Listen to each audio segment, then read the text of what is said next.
Ay na nga mga Mars, another day, another vlog. Nakaalis na nga ulit dito si Jowa pati nga si Tantan. Kaya naman na yan, nagsara nga muna ako saglit ng munti naming tindahan. Hindi para magpahinga mga Mars ko kundi maligo dahil ramdam ko na talaga ang kaasiman ko. Hala.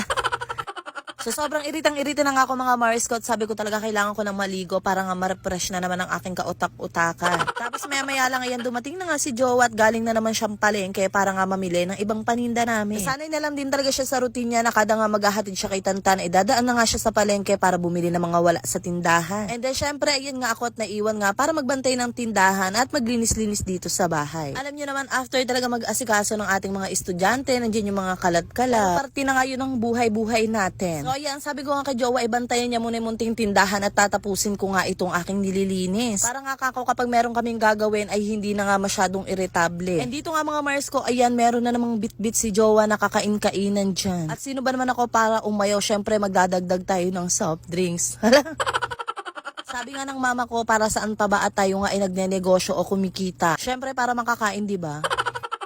At ayan naman, tapos na nga ako mag-food trip dyan mga Mars ko. Ayan, inaasikaso ko na nga itong mga pinamili niya kanina. At hindi naman ganun karamihan mga Mars ko dahil nga ayun, nakalimutan ko na namang ilista yung iba. At meron pa nga siya nakalimutan na pinapabili ko na gagawin namin ngayong araw para nga hindi rin masayang ang pagkakabukas nga ng aming chest freezer. Yes mga Mars ko, meron tayong ibabalik na paninda ngayon. Kaya naman ayan nga yung mga creme densada ko ay pinagkukuha ko na. At papalamigin ko na nga siya dito sa freezer para nga mamaya ay magawa na namin.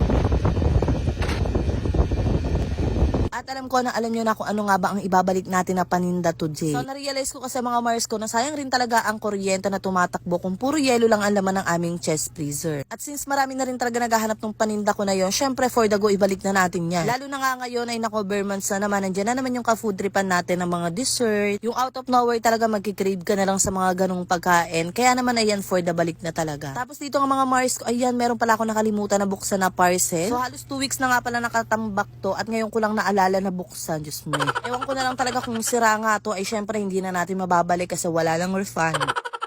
So bali ito nga pala yung calculator na matagal ko nang gustong i-order kaso lagi ko rin talaga siyang nakakalimutan orderin. So dual purpose na kasi itong calculator na to. Bukod nga sa magtototal tayo dito ng mga kailangan nating itotal, meron na nga rin itong money detector kaya naman makakatulong to na makita natin kung fake yung inaabot sa atin. So alam niyo naman mga Mars ko, nag-Gcash nga tayo and hindi maiwasan na buong 1,000 ang binibigay sa atin, 500. So kailangan natin i-check yun kung fake nga siya o hindi para nga hindi tayo malugi, diba? Kaya naman tuwan-tuwa talaga ako sa calculator na to mga Mars ko dahil hindi na tayo madadaya today. Mahirap na at baka nga imbis tumubo tayo ay nako naging butatak pa, Diyos me. Ay nasira na rin kasi talaga yung calculator namin mga Mars ko kaya ayan na pa-order na rin talaga ako neto. O siya, kung gusto nyo nga rin pala ng ganitong calculator mga Mars ko, ilalagay ko na lang ang link sa comment section.